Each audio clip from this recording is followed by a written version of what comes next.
talk of bill of exchanges, and section 3(1) of the Bills of Exchange Act defines a bill of exchange as an unconditional order in writing addressed by one person to another, signed by the person giving it, requiring the person to whom it's addressed to pay on demand or at a fixed or determinable future a certain sum. And the conditions is that it's again an unconditional written order, addressed, signed, demanding payment of a certain amount of money, and this money must be paid on demand.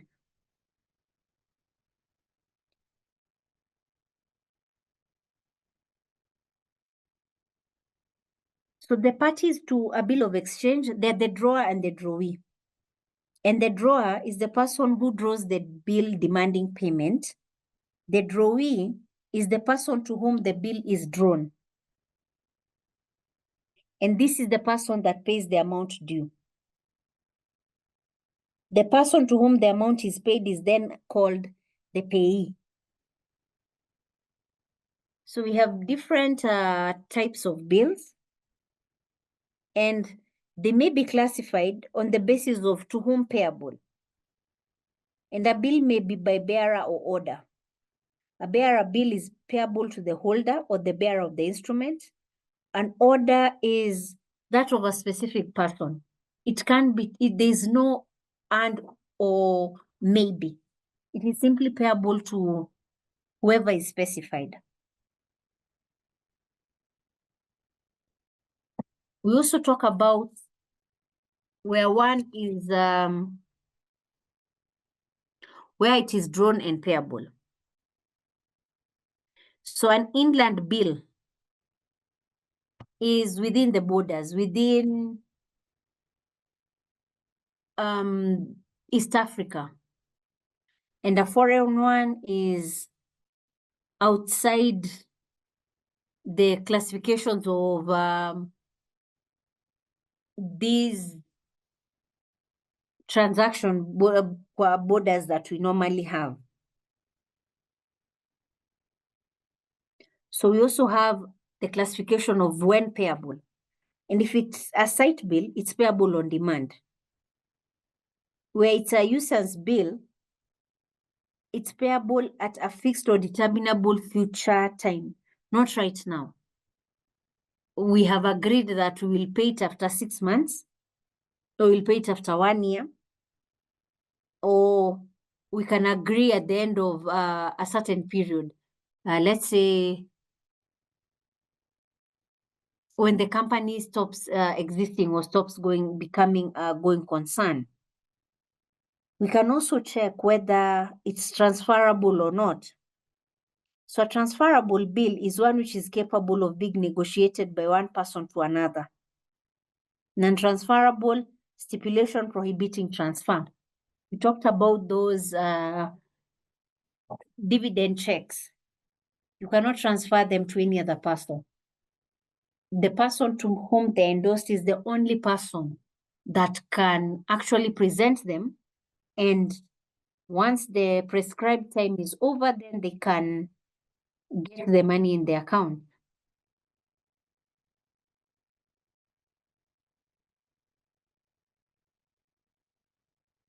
We have the following rules that relate to the representation of bills for acceptance.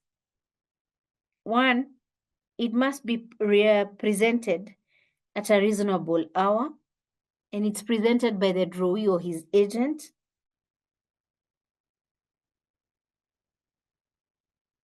And where a party is dead, then to their personal representative. But where the drawee is declared bankrupt, then a trustee in bankruptcy, having been appointed, is whom the bill will be presented to. But where we have the trade custom and usage permits, it may be done through the post. We refer to the dividend check again. They're normally sent through post. because of customs and usage, it's normal to send them through that way. We have recently had these where a certain amounts are sent via M-Pesa. It's cheaper to send directly to the recipient instead of drawing up and sending them via post.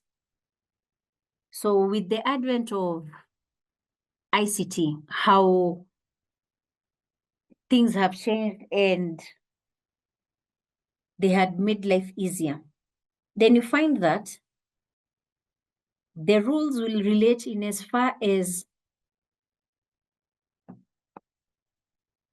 that particular category or that particular way of doing things is done. But we must also be cognizant of the fact that times are changing. So for it also to be accepted, it may not be drawn up, but there is the beneficiary and they have proof that it went to the correct person. You see, when you get those dividends via M-Pesa, we cut time, the time factor of waiting for a check to mature, rather than you getting a check for Safaricom shares worth this much, and you take the 4 days before that check is cleared, you may misplace it, then you have to again go back and start afresh. But with the advent of technology, we keep ensuring that seamless transactions are taking place. We are adapting to the new way of doing things, that for certain amounts, there's no need of drawing up a check. There's no need of posting it. The cost-benefit analysis dictates that let us just send the money directly to the recipient. So where again the drawee is a fictitious person, it may not be presented. It needs someone to be a person by law or a natural person. And this natural person, again, must have capacity to be able to transact. So where if it's a company, the company does not exist, or if it is an individual, the individual is incapable of entering into any contract, so to speak.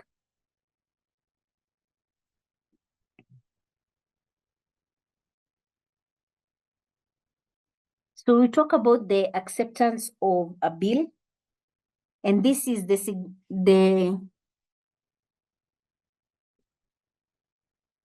signification by the drawee of his assent to the bill. And the acceptance may be general or qualified. In general, you accept it as it is without any qualifications. This is a check worth 100,000 payable to you. You accept. You've not put any condition to it. Then we have a qualified acceptance, where the drawee modifies or varies the bill in either you add a condition subject to it, or you only accept a partial sum, or you change the time of payment, or where it's not only one. You find that if we are 10 of us, 7 agree, 3 disagree. So we have a non-acceptance of that. It's qualified. It's qualified to the extent of the 7 that took it upon themselves. So the parties, and once a bill is accepted, it becomes a proper bill capable of being discounted or negotiated. What do we mean by discounting a bill? And it is the receipt by the payee of the amount of the bill from a bank or financial institution, less the discount for the unexpired duration. The bank becomes the payee, and Section 13 talks of negotiating of a bill. And it says that a bill is negotiated when it's transferred from one person to another in such a manner as to constitute the transferee as the holder thereof.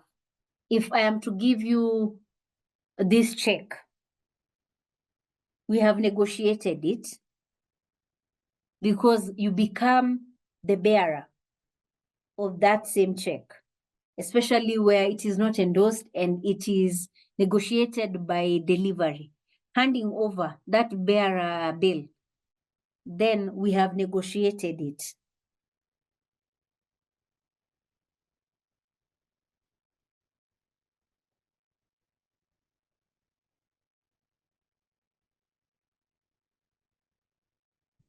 And it's negotiable in two ways, either by delivery or endorsement and delivery.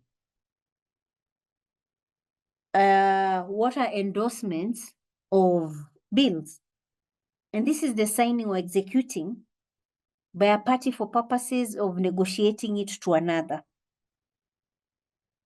And the characteristics are that it must be written and signed, and it must be an endorsement of the entire bill. We don't endorse half of them. It must be complete.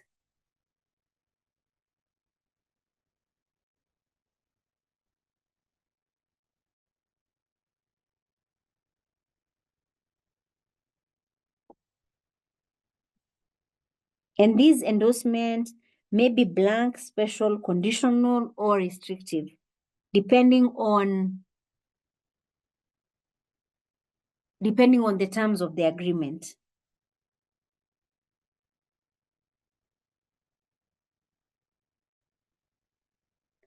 And we talk about endorsements. It's either blank, it does not specify the endorsee.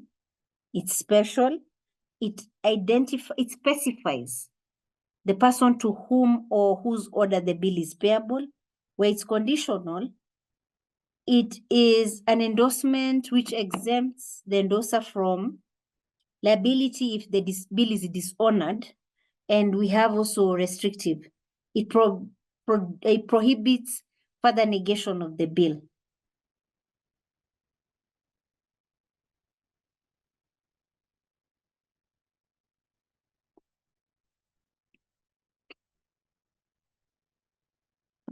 We talk about the parties to a bill of exchange.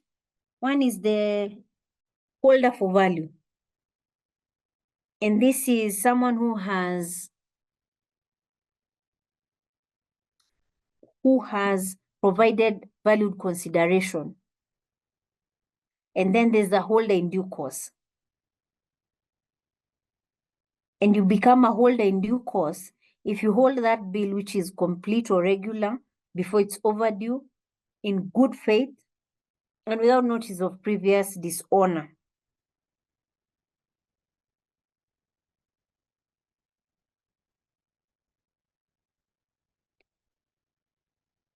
So once you present a bill for payment, that payment is governed by, if payable on demand, it must be presented within a reasonable time of acceptance. If payable in future, it must be presented on the date it falls due or within 3 days. It must be presented by the payee or his agent. It must be presented to the acceptor at the agreed place. You have to agree, where are we doing this? And we talk about bankruptcy. Then the trustee takes over. If there's the element of death, then the personal representative. So, and on presentation, if the amount is paid by on behalf of the acceptor, then that bill is discharged. So a bill becomes dishonored if the payment is refused or the presentation for payment is exercised by law. and the payee must notify the party liable of that dishonor. So what are the rules relating to the notice of dishonor? It may be given by or on behalf of the payee, in the agent's or payee's name. It may be oral or written. And if it's written, it need not be signed. We need to give it within a reasonable time, and return of the dishonored bill is sufficient notice.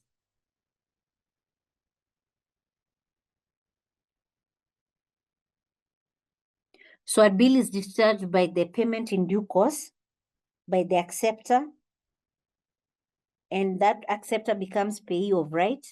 We have the renunciation or waiver. Once on or before maturity, if the holder of the bill unconditionally and absolutely renounces his rights, then the bill is discharged. You can also cancel. Then there are material alterations, which are under section 64(1). Then when there's non-representation of a bill for payment, then it is discharged. It discharges the drawer and endorsers.